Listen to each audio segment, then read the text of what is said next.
les Néphilim.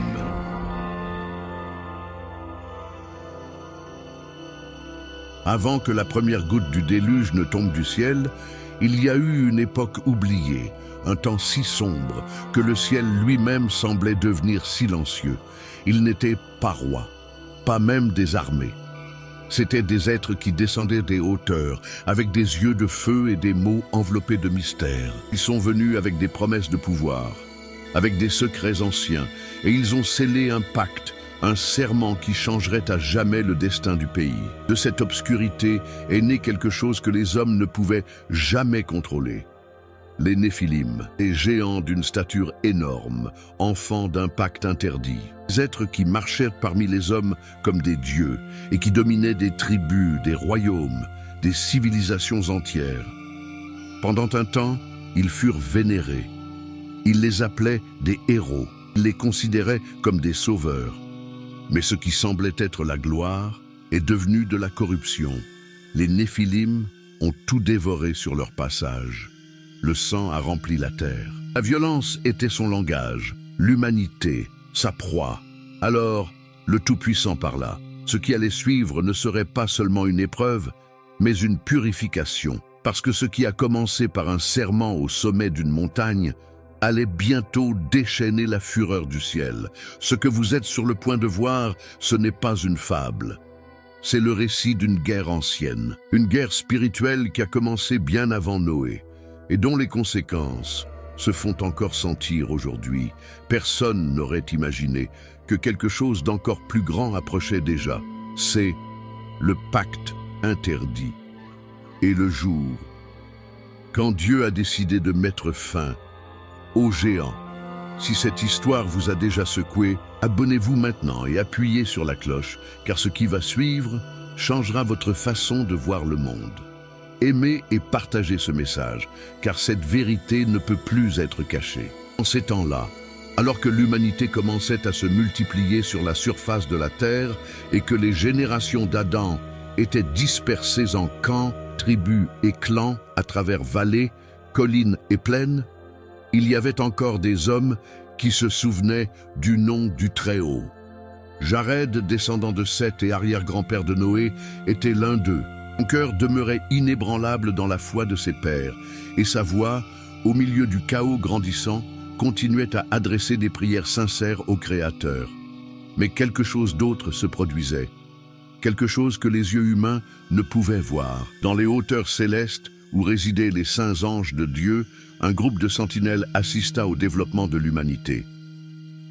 Ces anges, initialement envoyés pour observer et surveiller la croissance de la création, commencèrent à fixer leur regard non sur la volonté du Tout-Puissant, mais sur la beauté des filles des hommes, qui n'était au départ qu'une simple observation, se transforma en désir, et ce qui devait être un service au ciel se transforma en rébellion contre la volonté divine. C'est alors que Semjassa, le chef de ces anges, rassembla son peuple au sommet du mont Hermon. Là, au milieu des pierres anciennes et des cieux illuminés par un crépuscule surnaturel, il exprima ses doutes. « Je crains que si l'un de nous échoue, je n'en porte toute la responsabilité. » Sa crainte n'était pas infondée. Ce qu'il s'apprêtait à faire était sans précédent.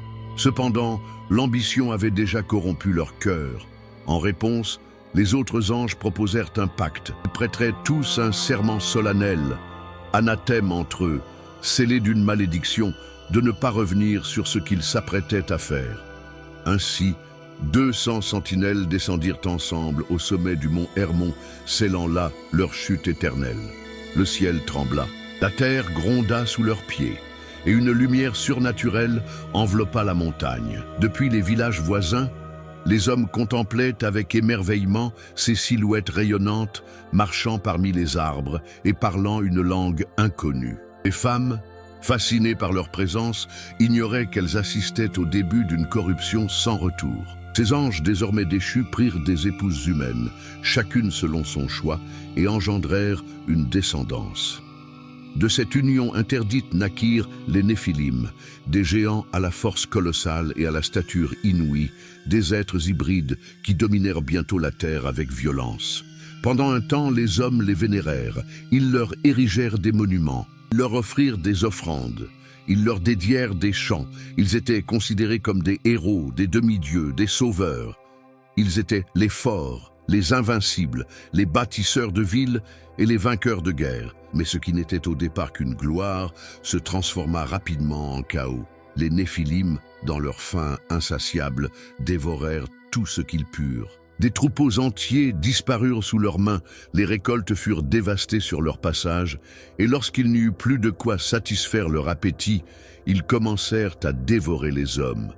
Les histoires se transformèrent en murmures, les murmures en larmes, et les larmes en clameurs, car la chair humaine n'était pas la seule victime de leur cruauté. La violence des géants s'étendait aussi aux animaux, oiseaux, poissons, et à toutes les formes de vie. Il y eut un mélange d'espèces, des déformations de la création, des aberrations jamais vues auparavant. La terre entière commença à gémir sous le poids de cette corruption, mais les veilleurs ne s'arrêtèrent pas là. En plus de prendre des épouses humaines, ils commencèrent à enseigner aux hommes des secrets jamais révélés par le ciel. Azaël enseigna aux hommes la fabrication d'épées, de couteaux, de boucliers et de cuirasses, leur apprenant à extraire et à façonner les métaux de la terre. Barakiel enseigna l'astrologie, tandis que d'autres révélèrent le nom des étoiles, les mouvements du soleil et de la lune, les incantations, les formules occultes, la magie, la divination et toutes sortes de connaissances que le Créateur avait réservées au temps fixé. Les femmes apprirent à fabriquer des bracelets, à embellir leur visage, à rehausser leur regard avec des teintures à l'antimoine et à utiliser la séduction comme arme. La vanité se multiplia, l'orgueil grandit, et l'humanité, au lieu de rechercher le Créateur, commença à adorer ces êtres déchus et leurs enfants monstrueux. Les autels furent érigés, non pas aux dieux de vie, mais aux idoles de la mort. C'est alors qu'un homme, seul, osa s'exprimer au milieu de cette génération perverse. Son nom était Enoch. Il était juste, il marchait avec Dieu et ne se laissait pas séduire par la splendeur corrompue des veilleurs, ni par la peur imposée par les Néphilim. Enoch fut témoin du déclin du monde. Il vit comment les hommes abandonnaient la vérité. Il entendit les gémissements de la terre, et son cœur brûlait de la certitude que le jugement divin ne tarderait pas à venir. Enoch commença à proclamer la parole du Très-Haut sur les places, les collines et les routes. Il avertissait de la faim, il appelait à la repentance, il dénonçait l'injustice des déchus. Il écrivait des visions, consignait des révélations et parlait d'un déluge imminent. Mais il fut rejeté. On le traita de fou, d'exagéré, d'ennemi du progrès. Les Néphilim se moquèrent de lui. Les veilleurs voulurent le réduire au silence. Mais Enoch ne parla pas de lui-même, mais sur l'ordre de Dieu. Et dans les cieux, enfin, le décret fut entendu. Les années passèrent. La terre, autrefois florissante sous la bénédiction du Créateur, devint un champ de sang, de fer et de peur. Ce qui avait commencé comme un acte d'admiration pour les Néphilim, ces colosses qui marchaient parmi les hommes tels des dieux, se transforma peu à peu en un règne d'oppression, de terreur et de ténèbres. Les villes qui célébraient autrefois leur nom édifièrent désormais des murs pour contenir leur fureur. Mais ni la pierre ni le métal ne purent résister à leur force écrasante. Les Néphilim ne se cachaient plus.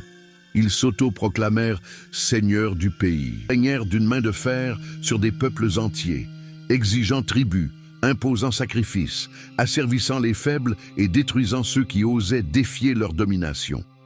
Leur faim était sans limite. La nourriture des champs et des animaux de la forêt ne suffisait plus. Désormais, leurs mains prenaient des vies humaines sans remords. Le sang des innocents arrosait la terre comme de l'eau, et le ciel se couvrait de nuages sombres, comme s'il pleurait la création profanée. Mais les Néphilim ne furent pas les seuls à corrompre le pays. Les hommes, poussés par l'ambition et séduits par un savoir interdit, commencèrent à reproduire le mal qu'ils avaient appris des veilleurs. Ils fabriquèrent des armes, non pour se défendre, mais pour conquérir. Ils étudièrent des étoiles, non pour glorifier le Créateur, mais pour manipuler les destinées et exercer leur contrôle. La sorcellerie, la divination et l'idolâtrie se multiplièrent aux quatre coins du monde. Les cœurs s'endurcirent, la compassion fut remplacée par l'avidité, et la crainte de Dieu disparut parmi les hommes. Des familles s'effondrèrent, des alliances se brisèrent, des guerres éclatèrent dans tous les pays. Les géants incitèrent les hommes à se battre entre eux, appréciant le chaos comme un jeu macabre. Arrogants, les Néphilim commencèrent à se disputer la domination du pays. Ils s'affrontèrent, livrant des batailles colossales qui détruisirent montagnes, rivières et villes entières. Le grondement de leurs pas résonna à des kilomètres. Les ombres de leur corps masquaient la lumière du soleil. Et la peur était le nouveau langage du peuple. Au milieu de ce paysage désolé, la nature elle-même commença à se dégrader. Les saisons n'obéissaient plus à ses ordres, le temps devint imprévisible. Les animaux devinrent agressifs, les rivières changèrent de cours. C'était comme si la création tout entière réagissait à la corruption qui l'enveloppait. Tout ce que Dieu avait déclaré bon était altéré par la présence de ces créatures et par la méchanceté débridée des humains. Et puis, quelque chose d'encore plus aberrant s'est produit. Les frontières entre les espèces commencèrent à s'estomper. Obsédés par le pouvoir et la manipulation, les veilleurs et leurs enfants commencèrent à expérimenter la création. Ils mêlèrent des animaux de différentes espèces, donnant naissance à des créatures difformes, des hybrides qui n'auraient jamais dû exister. Le lion ailé, le taureau à visage humain, des êtres abominables qui n'avaient aucune place dans l'œuvre du Créateur. Les aberrations furent perçues par certains comme des merveilles, mais elles étaient, en réalité, les signes annonciateurs d'un effondrement imminent. La corruption n'était plus seulement morale ou spirituelle, elle était physique, génétique, existentielle. Le pur devenait impur, le sacré était profané, et la frontière entre l'homme et la bête commençait à s'estomper. Au milieu de ce chaos, Enoch continua de proclamer la vérité. Sa voix, bien que solitaire, résonnait de la puissance de l'esprit. Il avertissait du jugement, il appelait à la repentance, il dénonçait les déchus et leurs enfants. Mais les hommes, aveuglés par leurs péchés, se moquèrent de lui.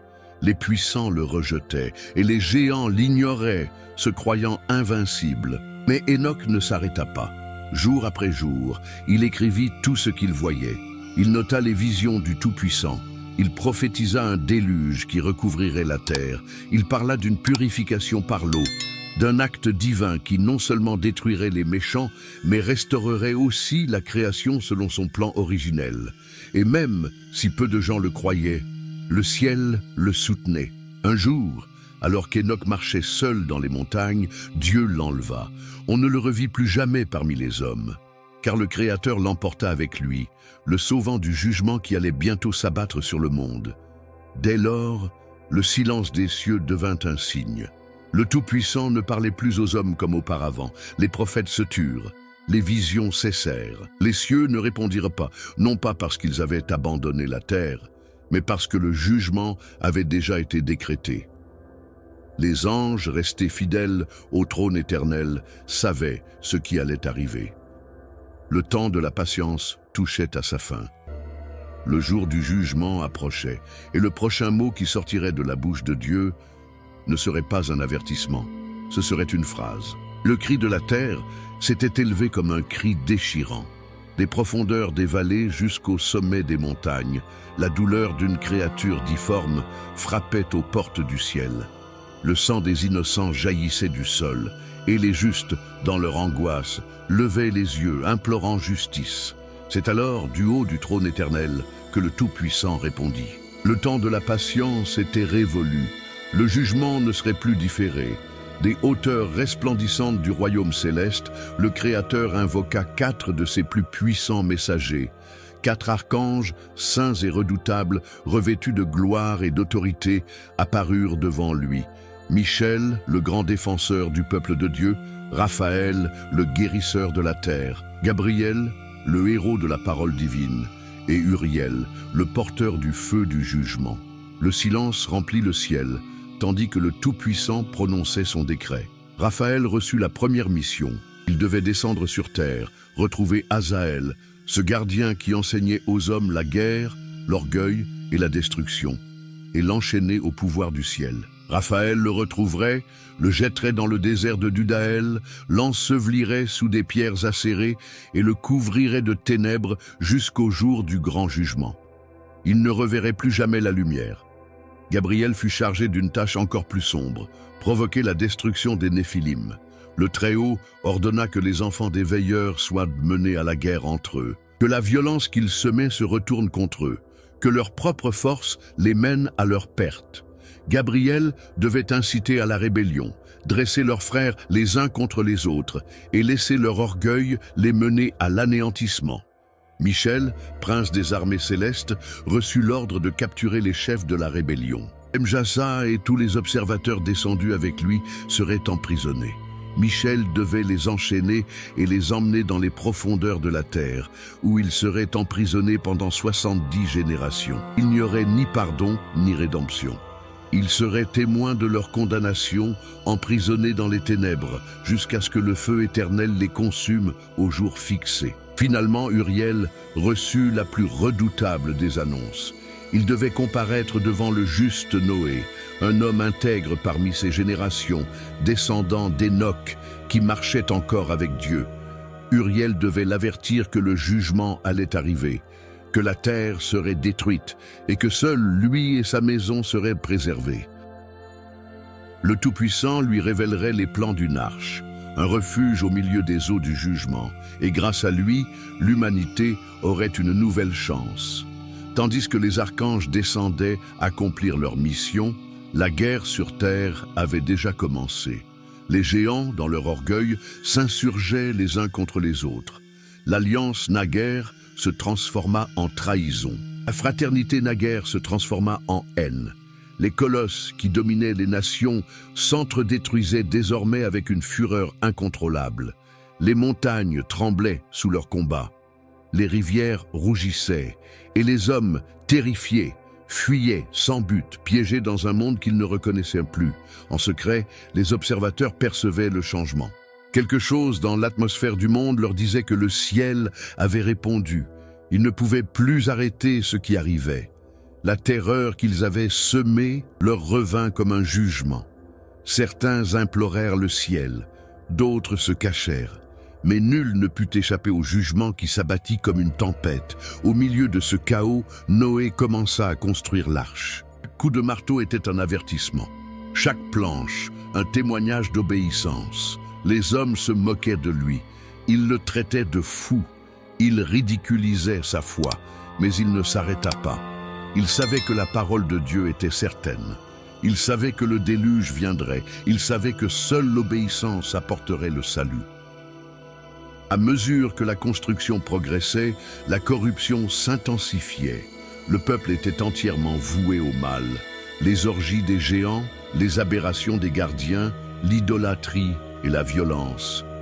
Tout se multiplia sans mesure. La terre ne pouvait plus supporter tant de péchés. Sa structure même commença à s'effondrer. Et puis, le ciel a parlé une fois de plus. Dieu décréta que l'homme, dont la méchanceté était grande sur terre, ne vivrait pas éternellement. À partir de ce jour, ses jours seraient limités à 120 ans.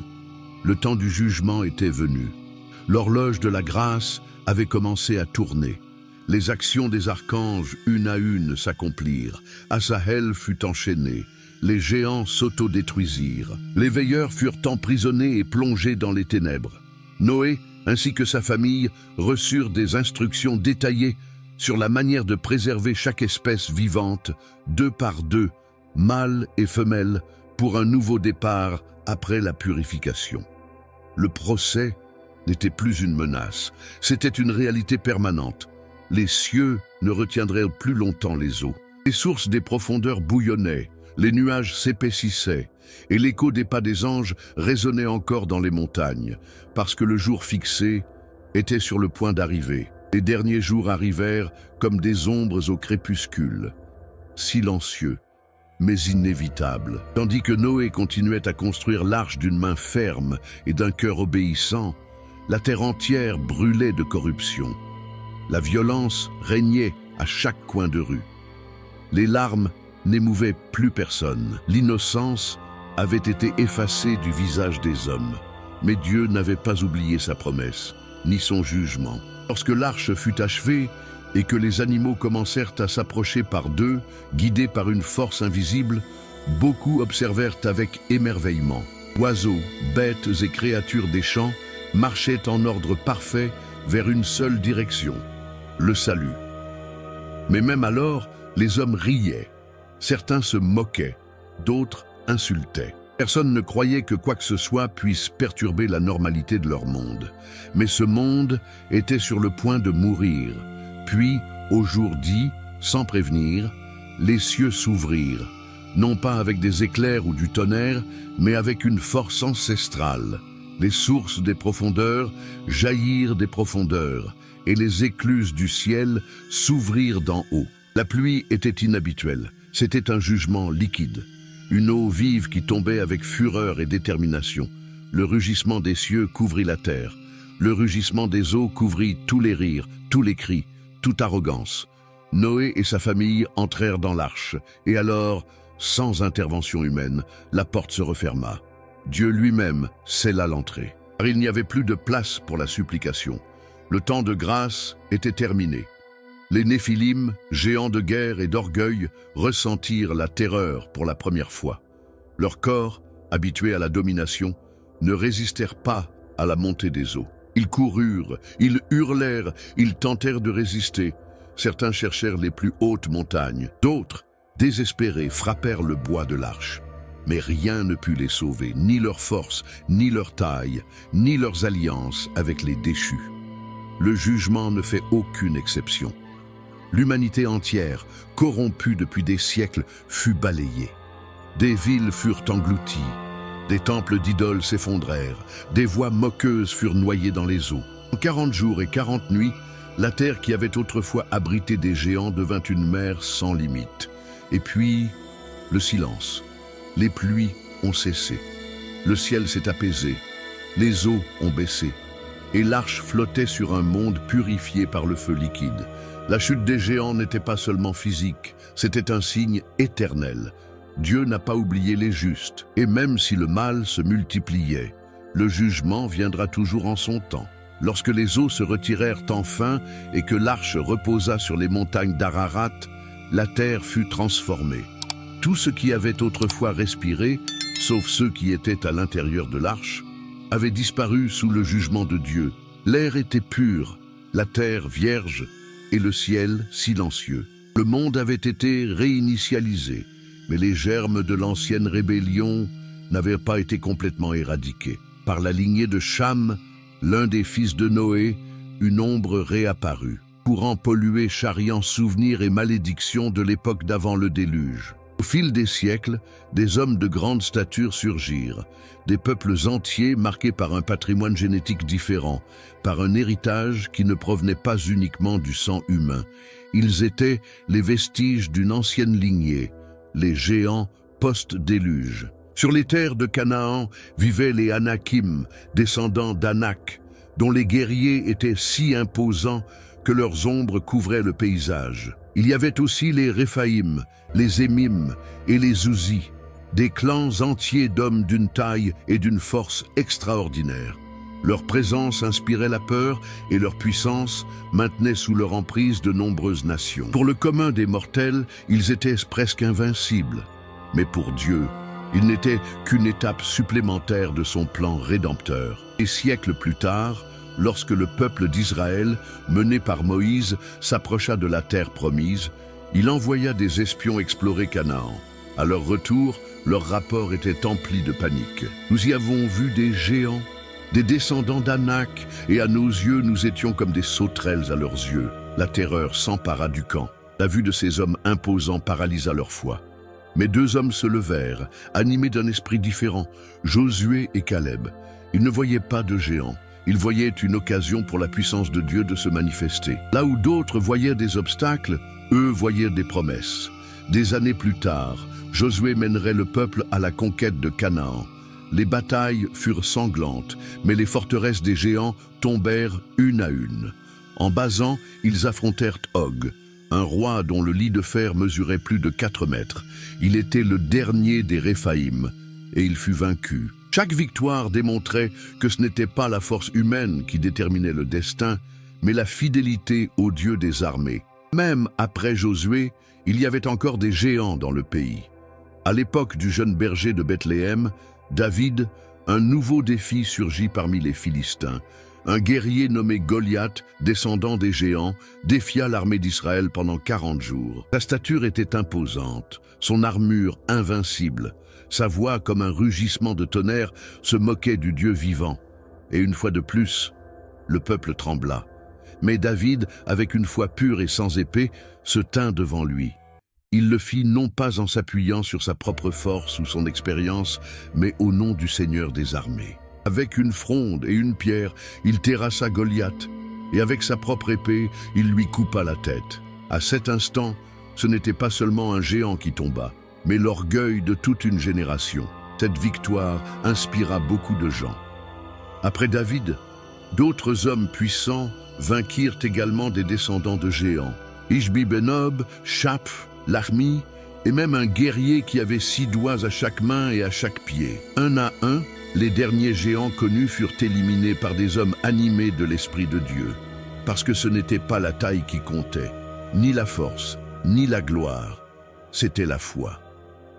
L'histoire des Néphilim ne s'est pas terminée avec la chute de Goliath, ni avec la dernière épée levée contre les descendants d'Anak, parce que ce n'est pas seulement une histoire de géants de chair et de sang, c'est l'écho éternel d'une guerre spirituelle qui a commencé bien avant le déluge et qui rugit encore dans les recoins invisibles de l'âme humaine. Le pacte interdit, ce serment scellé au sommet du mont Hermon, n'était pas seulement une trahison céleste, c'était une fissure ouverte entre le ciel et la terre, une blessure qui a laissé de profondes cicatrices dans l'histoire de l'humanité. Les géants ont été détruits, mais son héritage, son influence, ses ombres marchent toujours parmi nous. Pas sous forme de colosses, mais dans les idéologies, la corruption, l'orgueil, les systèmes qui oppriment, dans des esprits qui exaltent la violence, la rébellion et l'arrogance contre Dieu. Chaque génération fait face à ses propres géants. Certains portent le nom de vices cachés, d'autres se déguisent en puissance, en célébrité, en plaisir ou en ambition excessive. Certains vivent dans les profondeurs du cœur et d'autres se manifestent dans des structures qui cherchent à détruire la foi depuis ses fondements. Mais le message reste le même. Ce n'est pas la force qui fait tomber les géants. Ce n'est pas la taille, ni l'épée, ni l'armure. C'est la foi. Une foi qui naît dans le secret. Une foi qui fait confiance, même lorsque les cieux tremblent. Une foi qui ose marcher sur le champ de bataille, même si tout le monde est paralysé par la peur. Depuis Enoch, qui marchait avec Dieu et avertissait sa génération, même David, qui a affronté le géant sans armure. L'histoire nous montre que le ciel ne recherche pas d'hommes puissants, mais des cœurs obéissants, âmes consentantes, des vies données. L'arc-en-ciel, celui qui est apparu dans le ciel après le déluge, ce n'était pas seulement un symbole de beauté, c'était une promesse, un signe que bien que la justice de Dieu soit réelle, ainsi en est-il de sa miséricorde, que bien que le péché mérite le jugement, la grâce précède toujours la condamnation. Et même si les ombres reviennent sous de nouvelles formes, la lumière du Créateur continue d'illuminer le chemin de ceux qui choisissent de rester fidèles. Aujourd'hui, plus que jamais, cette promesse doit être rappelée. Nous vivons à une époque où la corruption envahit à nouveau la terre.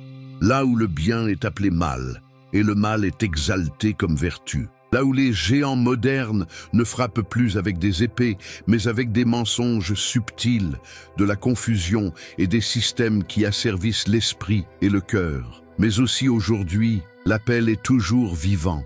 Dieu recherche toujours des hommes et des femmes comme Enoch, comme Noé, comme Josué, comme David. Des hommes qui marchent avec lui dans la sainteté. Des femmes qui font confiance, même quand tout semble perdu.